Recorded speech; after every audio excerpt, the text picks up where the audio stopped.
All right, good evening, everyone. Welcome to Esoteric Lighthouse, episode number 12, season 2 for us. Tonight we'll be going over Lucifer, the Illuminati, and the Age of Reason.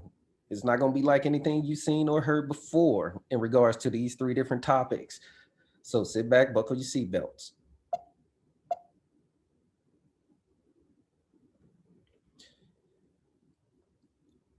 Welcome to Esoteric Lighthouse. We are a group of free and accepted Masons from regular and recognized Masonic Grand Lodges focused on the esoteric, occult, and philosophical lessons found in Freemasonry. This being a public forum, our views and interpretations are not legal or official statements or opinions of any Grand Lodges or Masonic bodies. We hold a membership with all opinions and thoughts and interpretations are solely of the individual panelist.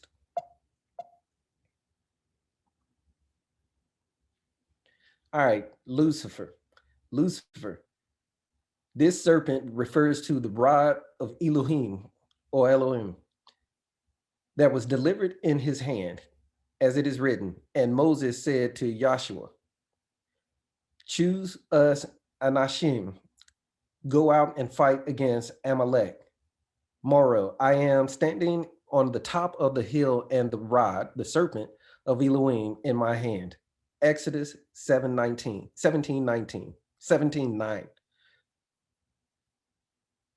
And this serpent is the same rod that was created when the sun rose for the first time in his spine at the twilight of the Sabbath eve, and was engraved with the holy name of the divine shaping. So this rod of Moses symbolizes also a serpent or a tempter, who, as Satan, was the cause of the captivity of the archetypes of Israel because of the bestial orgasm, the Zohar. Halael, glorified and translated into Lucifer, which is Latin word which relates to light or Lucy, is the light, and the fur meaning the carrier. From the word fur comes the English word fairy. So when you say Lucifer, you're addressing to carry the carrier of light, which is something very profound.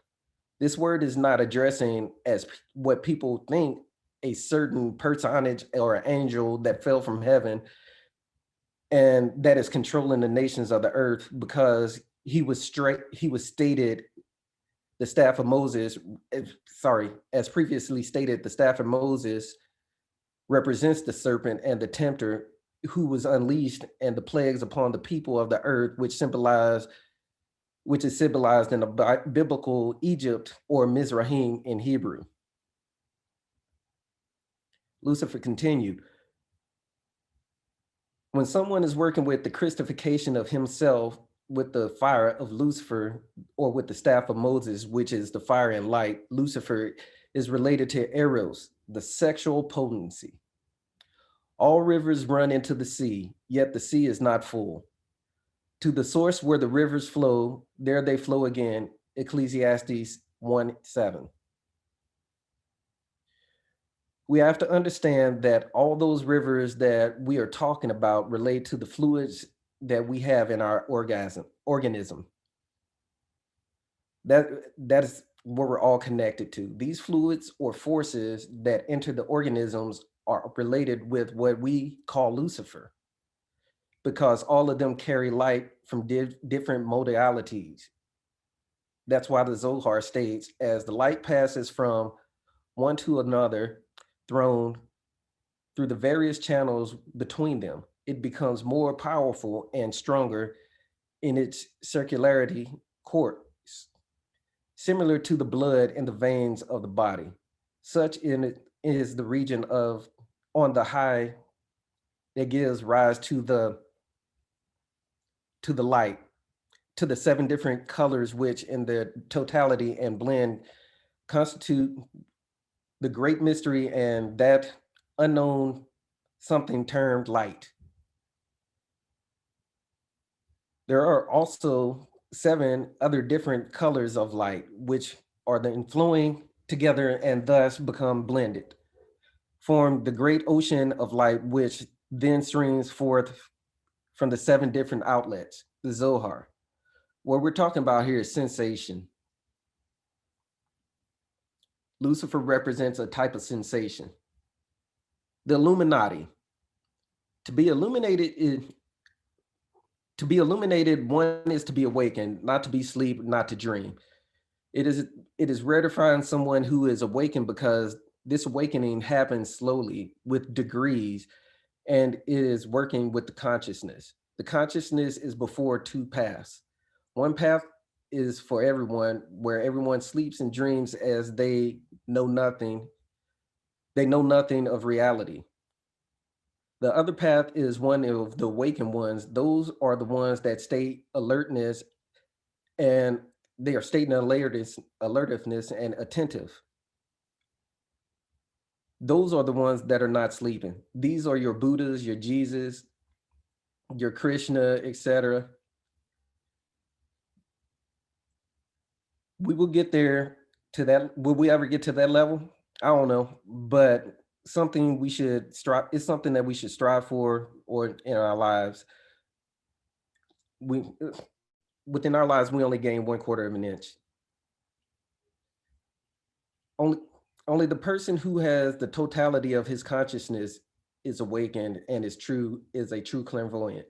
This is an illuminated one, a Turiya. To reach perfection, the soul must be illuminated.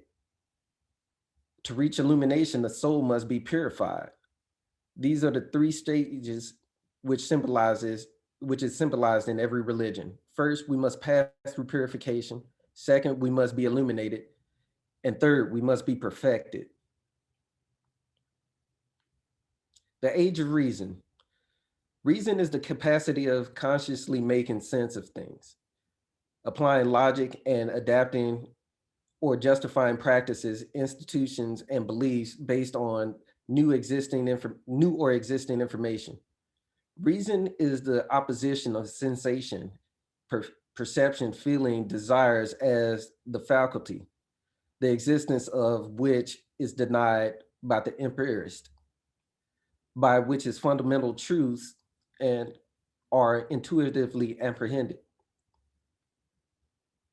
These fundamental truths are the causes or reasons of the derivative facts. According to German philosopher Immanuel Kant, reason is the power of synthesizing into unity by means of comprehensive principles, the concepts that are provided by the intellect. That reason, which gives the priori principles, Kant calls pure reason, as distinguished from the practical reason, which is specially concerned with the performance of actions. A distinction between understanding and reasons as two capacities of the soul is already observant in ancient philosophy. Understanding the power of reason, grasp of all relative, earthly, and finite, whereas reason, whose essence consists of setting of goals, discovers the absolute, divine, and infinite. According to Kant, the basic cognitive function of the understanding is to provide the mental ordering of phenomena. Reason is using the resources of understanding, which seeks to grasp things in itself. It cannot attain this goal, however, and remains with confines of understanding. For Kant, reason is only the able to operate upon the phenomenal world. He also sees that the phenomenal world as an epiphenomenon of reality. And so when we are reasoning within the bounds, we're only playing with the shadows. Understanding for Kant, like many esoteric beliefs, comes from the direct perception of truth. In other words, you cannot claim to have understood anything if you only hold one half of the picture. Here are my references. I used Encyclopedia Britannica, One Construction of Esoteric Traditions. Then Kant's Account of Reason, and also the Pritzker Zohar, Volume 3. All right, this concludes the presentation. Let's get to talking. All right. Sorry, I'm getting a little tongue-tied here. That's all right.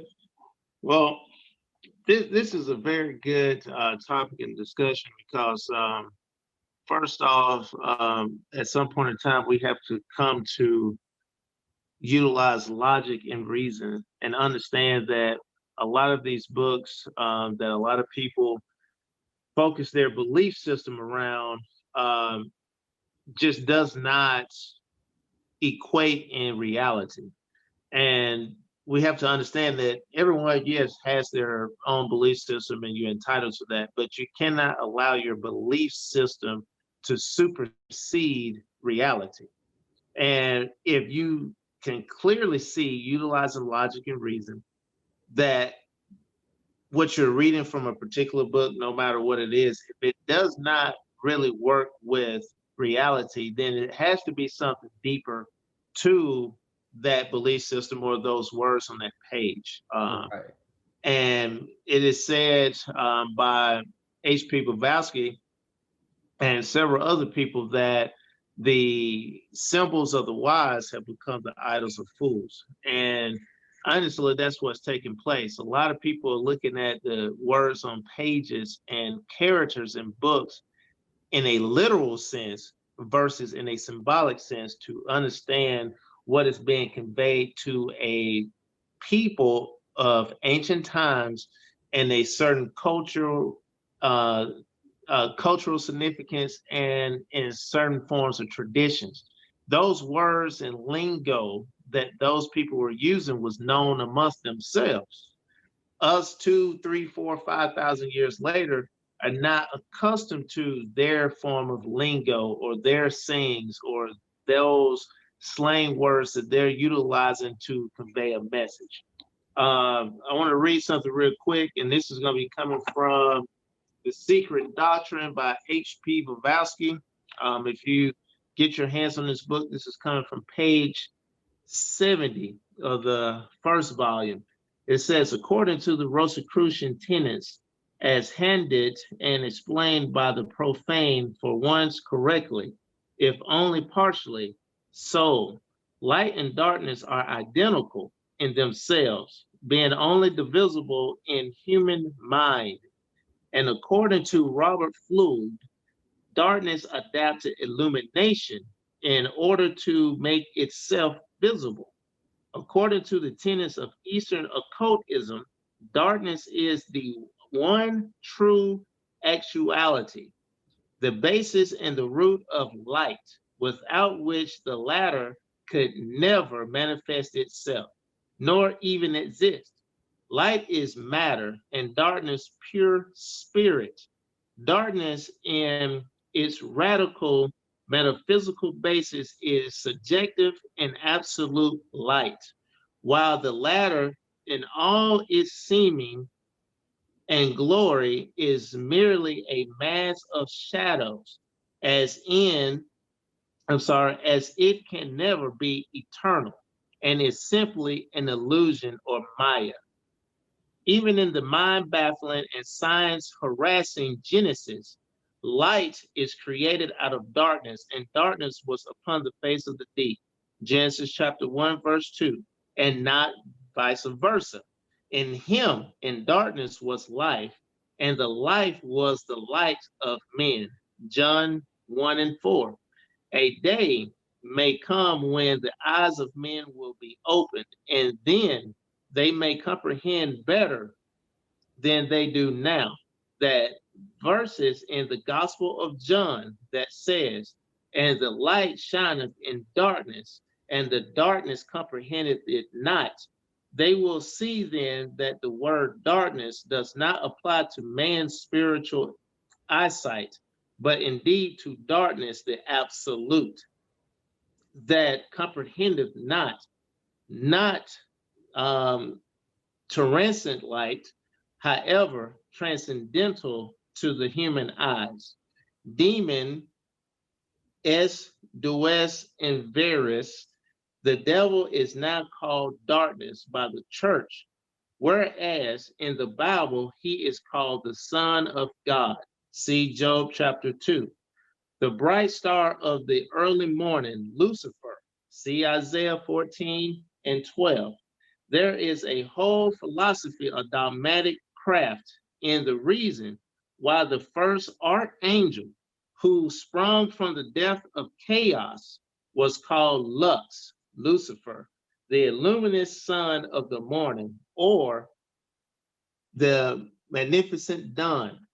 He was transformed by the church into Lucifer or Satan because he is higher and older than Jehovah and had to be sacrificed to the new dogma.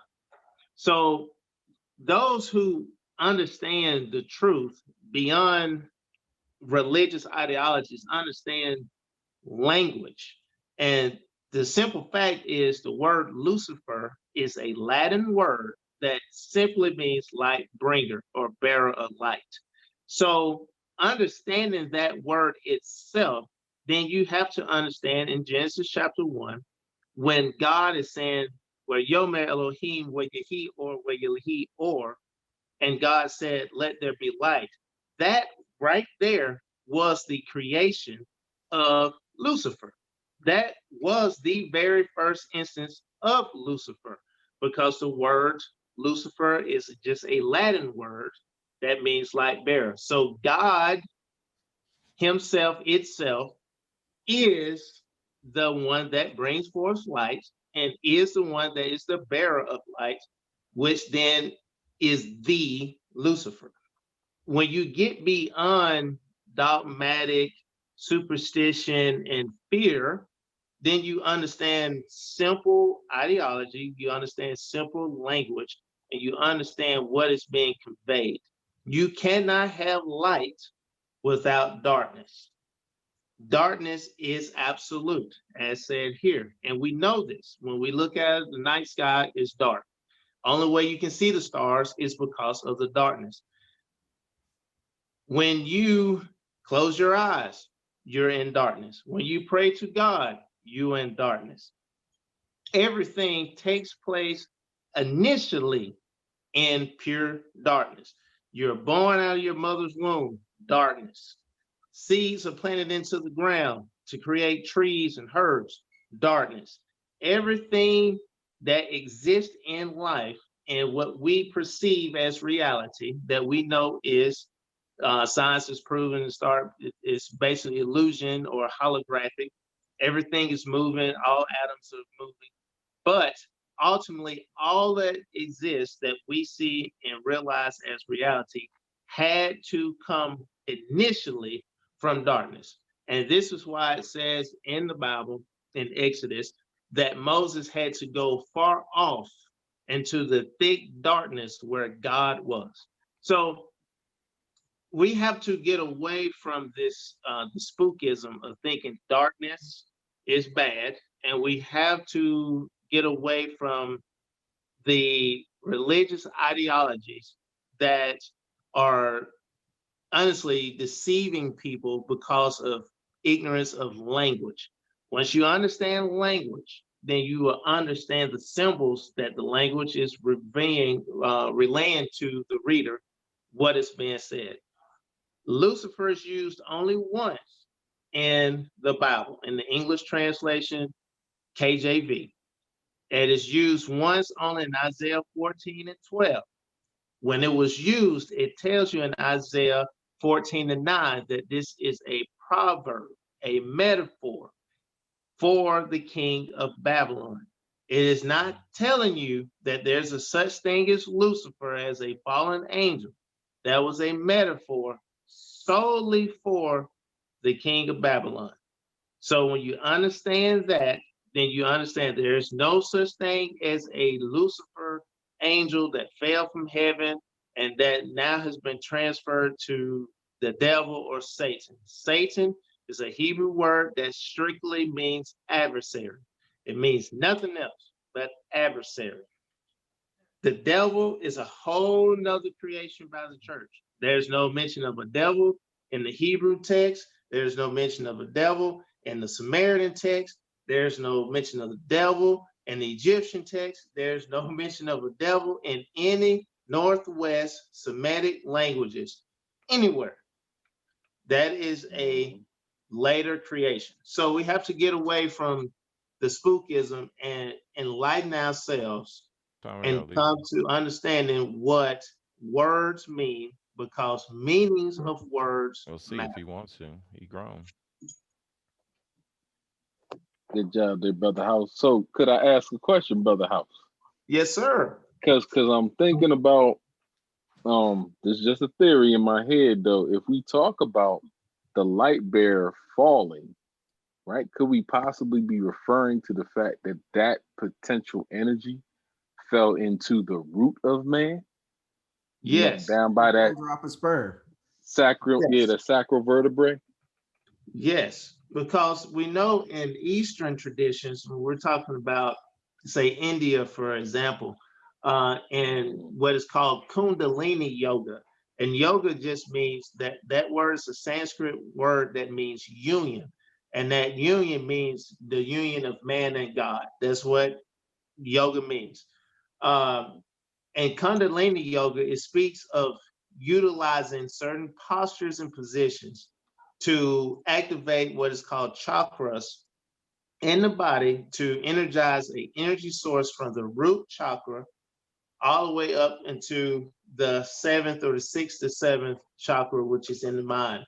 When you're speaking of the falling of Lucifer, we look at the word light as a slang word or a metaphor for knowledge. So when the light fell, that is saying that knowledge fell from the upper chakra and fell down into the lower root chakra, which in esoteric Christianity or esoteric Judaism, Zohar, Kabbalah, the lower regions of the body or the lower regions of the chakra system is considered Sodom and Gomorrah. And in those areas is where we are more in an animalistic nature. So in Kundalini yoga, it is to rise your energy source or your knowledge, the light, back into the upper regions of the mind, which this is considered Keter, or this is where the Eye, or improperly translated, I am, exists. And this is when we understand the light is now anointing us inside the mind, the pineal gland, and actually the oil from the olives in your brain, because there are two olives in the brain, and that is the olive oil that you are anointed with. It is not speaking of olive oil that you go get olives and put oil on your head. It's talking about the olive oil within the brain system that actually enlightens the mind, and which turns on the right hemisphere of the brain, because we know that's where wisdom resides, within the temple. So yes, when the falling of man or the falling of Lucifer is result of that knowledge that man had fallen into the lower regions of himself. And let me Oh, that went down to the skirts of his garment. Oh, I'm sorry. Go Uh-oh. ahead. so let me go back to Okay. the slide deck. And this is exactly what I said, and House just repeated it. He said the chakras and Kabbalah. This is directly out of the Zohar. I'm gonna say it again. As the light passes from one to another throne through the various channels between them, it becomes more powerful and stronger in its circulatory course, similar to the blood in the veins of a body. Such is the regions on high that gives rise to the seven different colors. Seven different colors. Those are talking about the chakras. In their totality and blending constitute the great mystery of that unknown something termed light. Light. That's There right. are also seven other different colored lights, which, on flowing together, and thus becoming blended form one great ocean of light, which streams forth from 7 different outlets, the Zohar. And see, what we have to understand is like what I was reading here. Darkness is the only actuality. That's the only actuality. Everything else is really truly byproducts and illusions. But darkness itself is a unperceivable for our eyes, pure essence of true light. And I don't necessarily like using movies and things of that nature for references, but when you think about the Matrix, the third installment of the Matrix, when Neo got blinded and he had to put the hoodwink on, and he then was able to see the real light. And he says, it is beautiful. It is, everything was light. But before that took place, he could not see that light. It was just darkness. It was dark. Everybody else, Trinity, Morpheus, everybody just saw shadow and darkness. But it was then when he saw that everything was pure light. So what we have to understand is our eyesight only sees a very minute spectrum of the light spectrum. And the parts of the light that we don't see is perceived to us as darkness when it actually is pure light. It is just, that's what it is light. So we have to understand that it's things that we don't see, we can't perceive. And a lot of people, out of their ignorance, they have made that into something spooky. Everybody's afraid of the dark. Kids, I don't want to go in that room because it's dark. The thing is unknown. Things that are unknown become spooky. And because of that unknown, which ultimately is ignorance, you become afraid. So ignorance breeds fear, and fear then breeds superstition. And it's ignorance, superstition, and fear at no cost, because that is what keeps us at a lower state. And that's where reason comes in. That's right. That's where reason comes in. That's why you have to live in an age of reason. Why are these things happening? And try to get an understanding, gain an understanding of what that environment is, in the darkness, in the light, whatever it is. Try to figure it out instead of being fearful of these things. This is what most of our society is doing. They're believing in myths and they're fearing these myths, but they're not researching these myths. We got to get past that. We got to go find out the who, what, when, where, and why, and get to the reason. And then we develop a reason in ourselves on to believe in the things we believe, not to believe just because it sounds good, it makes my heart feel good, it goes along with, it makes my day go by. Okay, something touchy feely like that, is it really helping you or is it really hurting you? It's creating more shadows for you.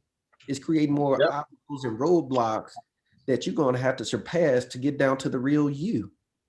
You can't get to the real you if you keep putting up roadblocks. The beautiful thing about this is, in a lot of our shows, we touch on different topics. And I'm sitting here chuckling because I remember like some of the first shows that we were doing, we actually touched on some of these things, as far as darkness. When I talk to people, I always have to let them know, and Brother House kind of hit this out the park, that when we teach light and darkness, it's just that's all that is. It's a teaching tool. That's it.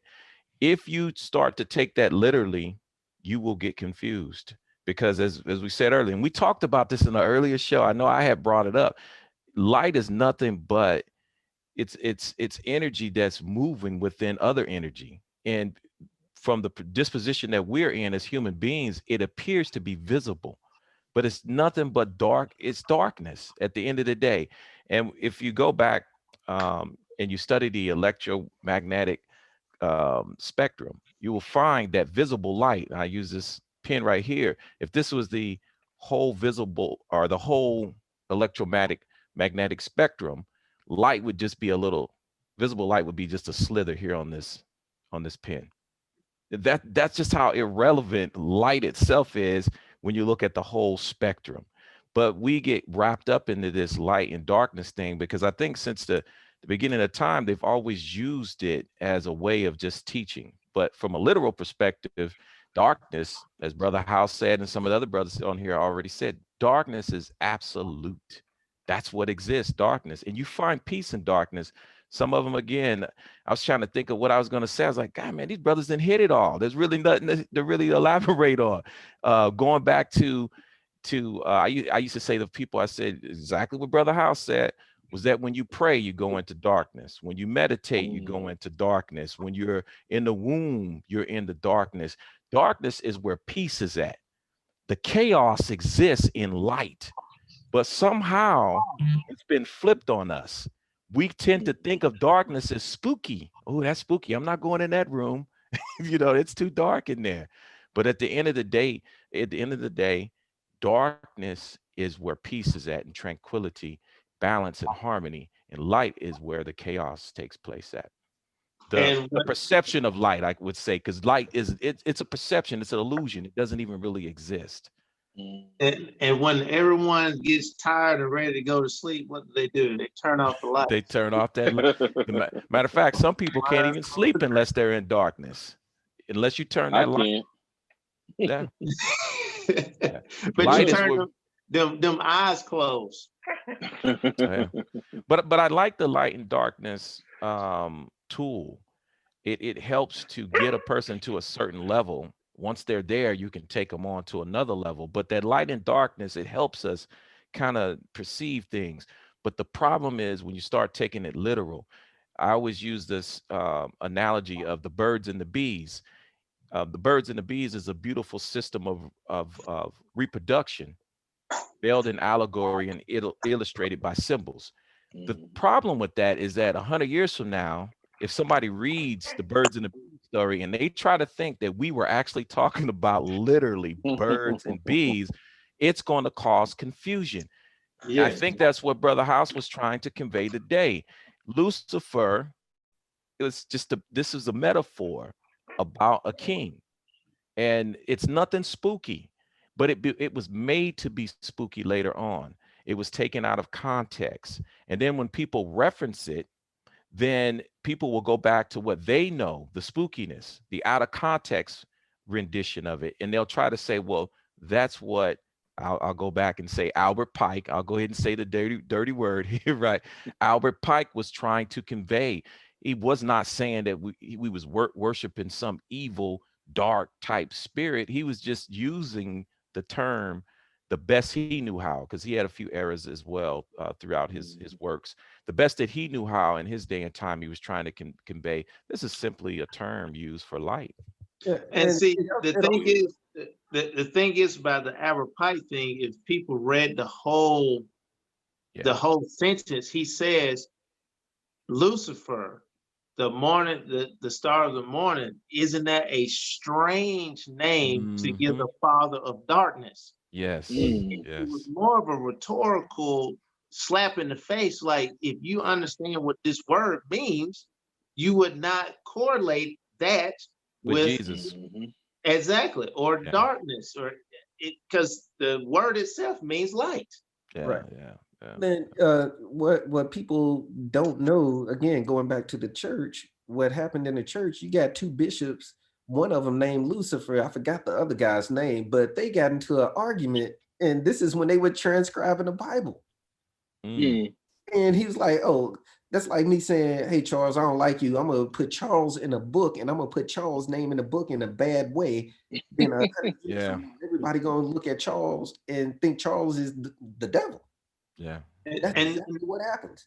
And no one ever questions why is a Latin word in a English translation of a Hebrew text. Say that again, brother. Real simple. We have to ask the necessary questions to get the necessary answers. And that's the biggest thing. The church has convinced people don't question God.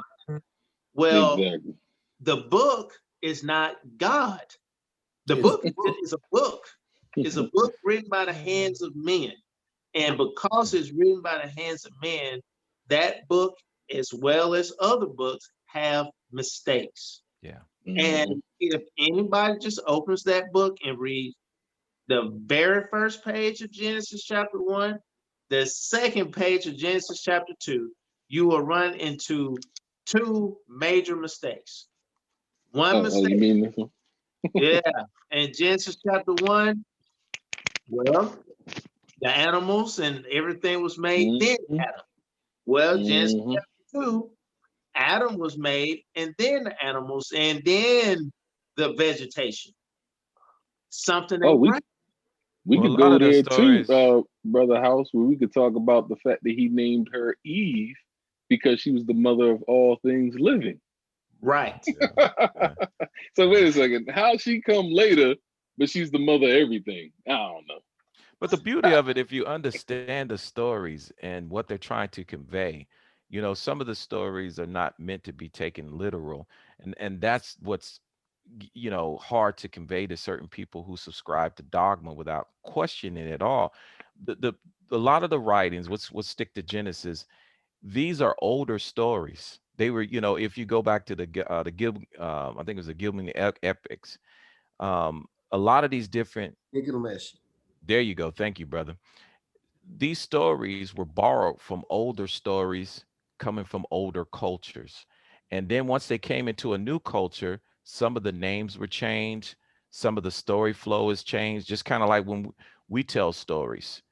I might tell a story to a brother 5 years from now. He may choose to tell that story again. It may change slightly, right? But the overall message that these stories are trying to convey, if people would strip off the parables and the allegories and the metaphors, they'll get to the truth or the root of what's being tried to convey. But if you stay on the surface of these stories, you'll find all kind of contradictions. I don't see the contradictions when I pull back the themes that are conveying these messages. When I pull them off, I see truth. But if I keep that veil there, I see a ton of contradictions. And that's what people end up getting into debates about, the contradictions. Kind of, we just threw one of them out there now. One chapter, there were the animals made first. The next chapter, the animals were made second. It appears to be some contradictions there. They are. Um, and a lot of the theologists out there have proven that some elements of Genesis come from different creation stories. And brothers, I once again I thank us all for being here. And I'm sorry I joined in a little late, but I'm catching the whole conversation. And Brother Watson, in regards to what Brother House was speaking on, we were speaking in the darkness and light earlier, and you said we touched on this before. Yeah. I'm going to go back to, I believe it was our first segment that we did touch upon the light and the darkness. And as Brother House put out, Latin, Lucifer in transliteration is the bearer of the light, the morning star. And I'm going back to what we were speaking of in our first episode when we were talking about light and darkness. And I hate to go here, but I'm going to go here. I'm going to quote Hebrews 11:1, which states, and before I do that, I'm going to give a little context that uh, as Masons, Master Masons, we evoke deity before we partake in any undertaking, correct? Mhm. So, with that being said, Hebrews 11:1 states that now faith is the substantiation of things hoped for, the conviction of things not seen. So, let's elaborate on that a little bit more. In essence, faith is the substantiation of things hoped for. Key word is being hope. Hence, it is the assurance, the confidence, the confirmation, the reality, the essence, the supporting ground of things hoped for, the foundation that supports things hoped for. Once again, hope. In our travels, we know faith, hope, and charity. Hope, once again, is also the conviction of things not seen. It convinces us of what we do not see, hence is the evidence or the proof not seen. So going back to that light and darkness statement, it's something that I had mentioned before. faith is what you were taught in the light, but you don't experience until the dark. You have to go through the darkness in order to see the light. Darkness was omnipresent from in the beginning, because according to text in the volume of Sacred Law, in the beginning was the Word, and the Word was in the beginning. But the first thing that was spoken was, let there be light. So clearly, darkness was there before the light. However, darkness does not transcend the light, because the light kind of cuts through the darkness, but we have to go through it in order to experience and be able to speak about, as brethren had elaborated on clearly before I jumped on, is we have to experience that darkness in order to see the light and say we've actually seen the light. You can't see something that you've never, you've been veiled in allegories, hoodwinked, things of that nature. Until that veil has been removed, you're still in the dark.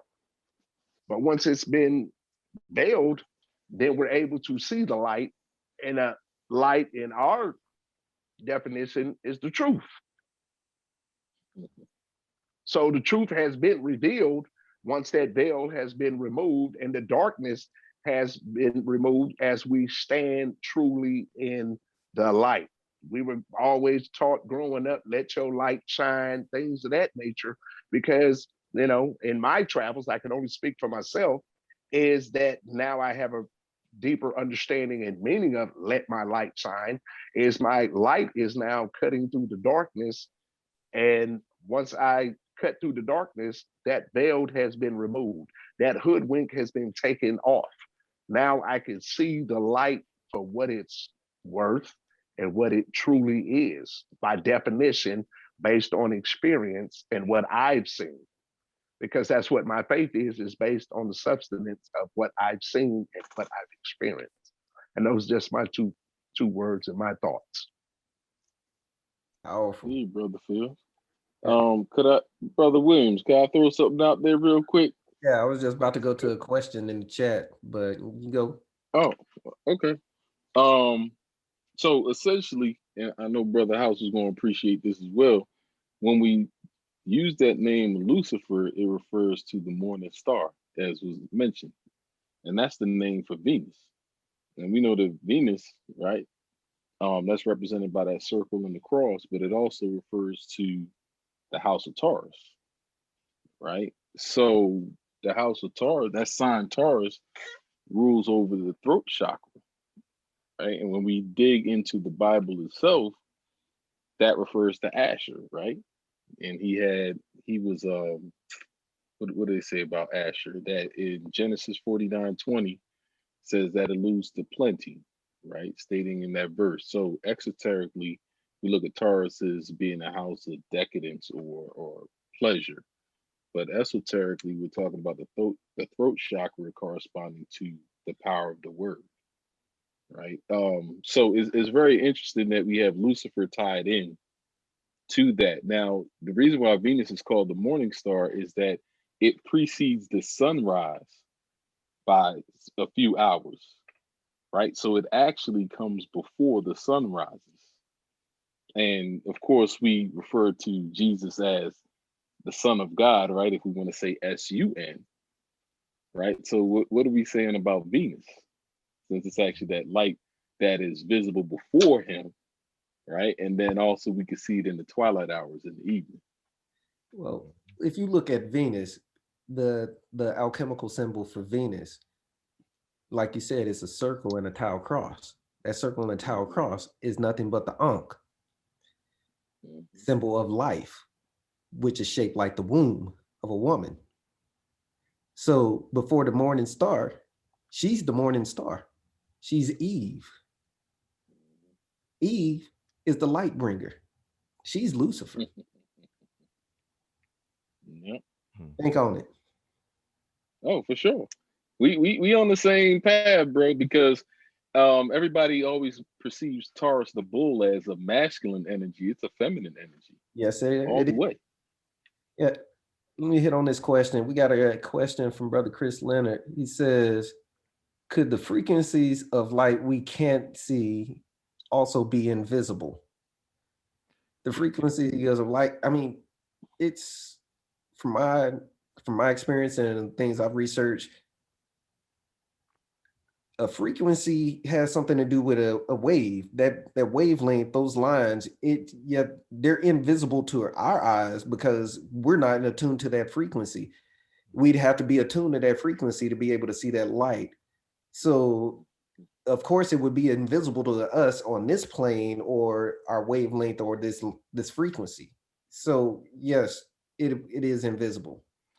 You guys will probably remember when I touched on this on one of our shows. I said that you guys have never even seen me in real time. We remember we talked about that at one of our shows, that what you see is light. So what happens is going back to frequencies, let's say your light is a receiver and it's tuned to just certain frequencies. And so when light hits an object, it reflects off of that object, hits my eye, my optic nerve, and it goes in there, flips upside down, and then my mind starts to perceive what I just saw. So literally none of us have ever seen anything in real time, right?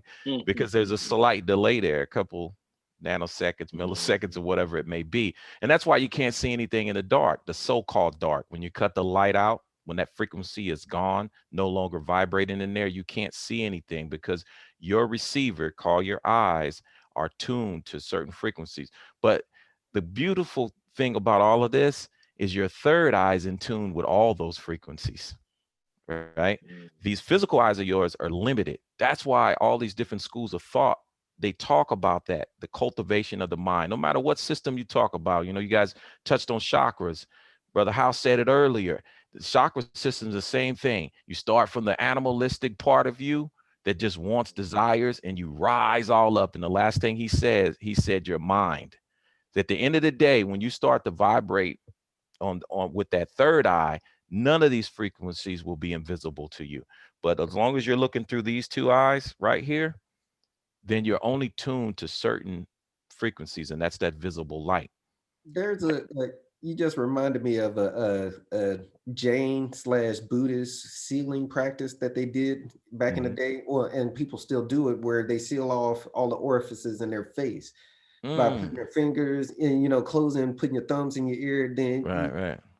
and you just put your fingers under your nose, and then you take a deep breath, hold it for a couple seconds, and you just listen to the sound and see the colors as they reflect off of your eyes. You do that for about, or off of what you perceive as your eyes, the colors you see. And Right. you do that for about 10 minutes, and it's supposed to put you into to a kind of a clairvoyant state. Um, I've done it a couple times, and it makes you think a little different. It changes your environment and your perspective. I'm not selling it, but if you talking about frequencies and come in tune with certain things and trying to see different lights and different spectrums, try that. Yeah. And it's a calming effect that goes along with it. And it's funny because that technique reminds me of the hoodwink. So earlier we had a discussion in a different group about the North being a place of darkness, that point of origin.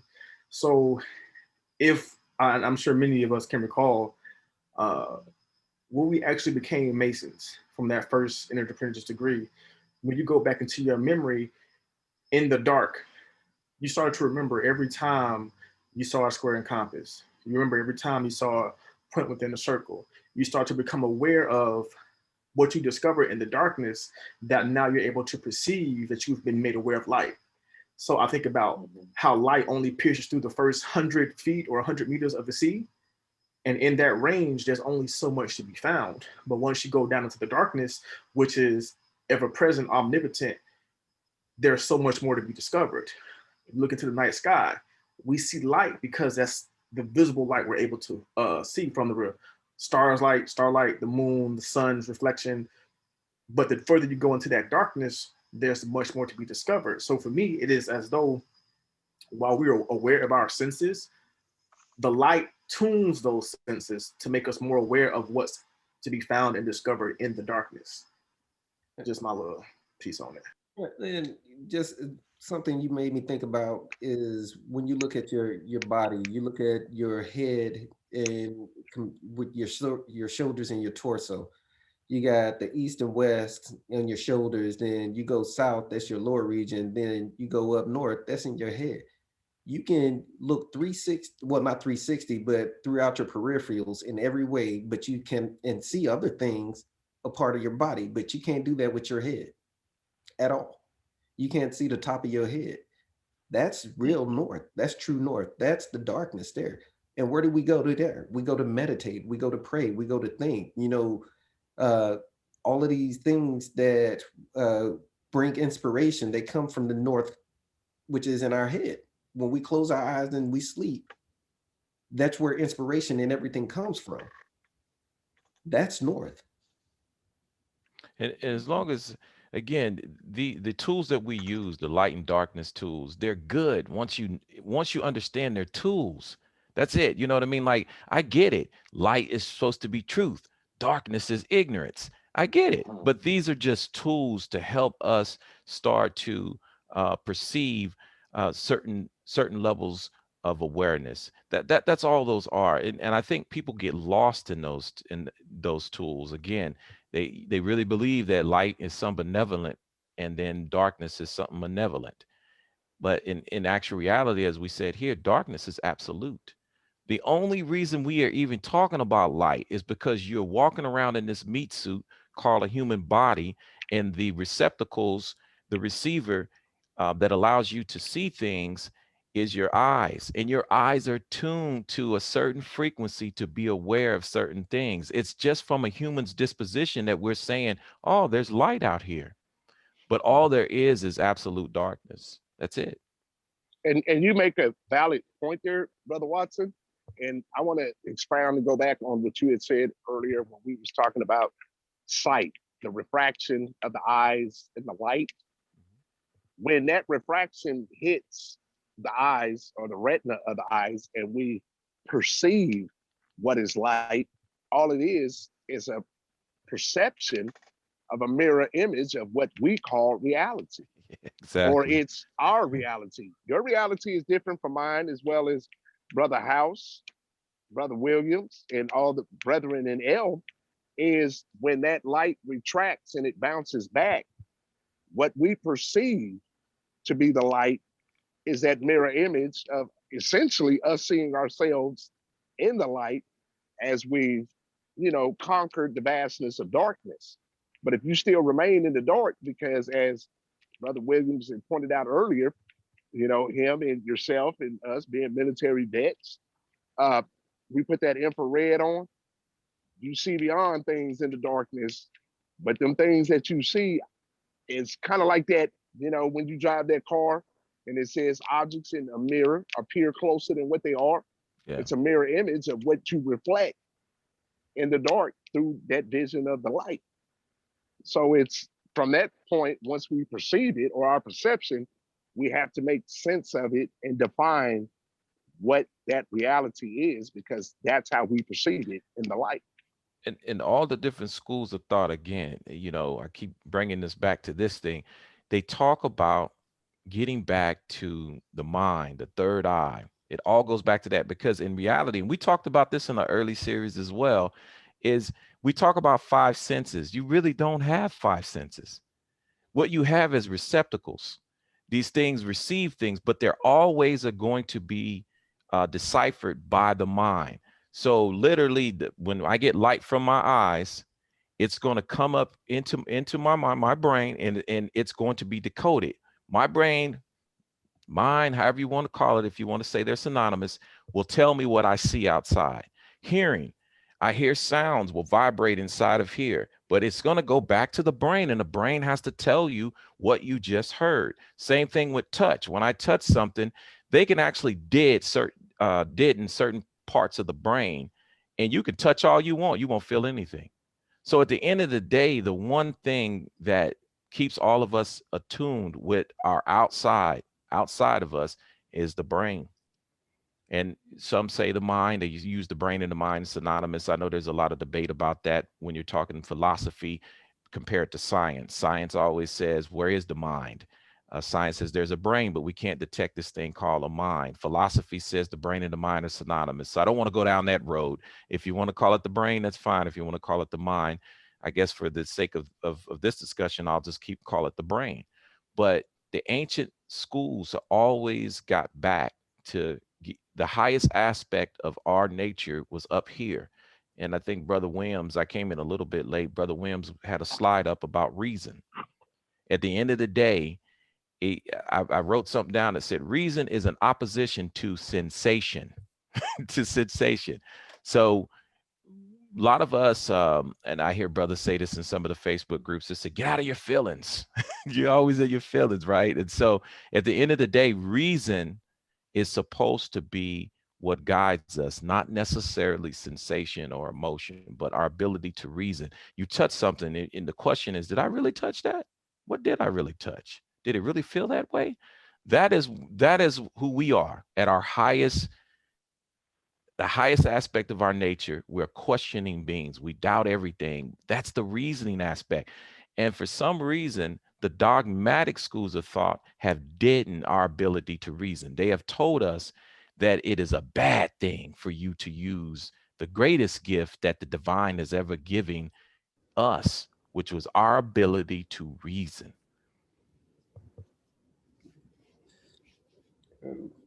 Got any questions from you, brothers? Well, you said a mouthful right there, Brother Watson, with that reasoning. And I put it in the chat when I'm listening to this, and I give you kudos and props on this, Brother William, is in your book that you wrote, The Science of Light. Yeah. Because it's a science. That whole light, once it's been transmuted through the darkness, it exposes everything. Our personal beliefs, our spiritual beliefs, our emotional beliefs. And as you stated, Brother Watson, in our, when we, take them winding stairs, reasoning, logic. I'm going to reason with logic that this makes sense and this is an absolute truth. Because the truth is absolute, just as well as the dark. And it's not until our acceptance of the dark as well as the light that we won't realize that absolute truth. So I commend you for that one, my man. And we all know logic is part of our studies as Masons, and I think we could all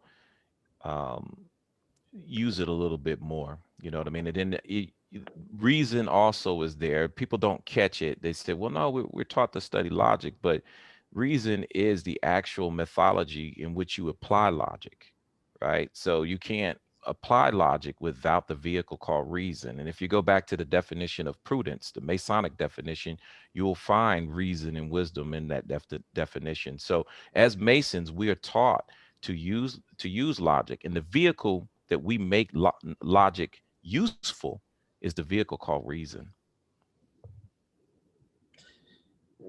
Thank you. All right. Well, thank you all for tuning in and listening to us tonight. Hopefully we put you guys in a different perspective when it comes to this topic about Lucifer, the Age of Reason and the Illuminati. Illuminati is basically light, the illuminated ones, those people who have, they have a level of understanding of things that we can't comprehend. And have a good night. Next episode, we'll be going over some esoteric authors like H.P. Blavatsky, Manly P. Hall, Samuel Anweor, things like that. And, just parlaying, talking, say what we think about their works. All right. Good evening. Good evening. Look forward to it, brother.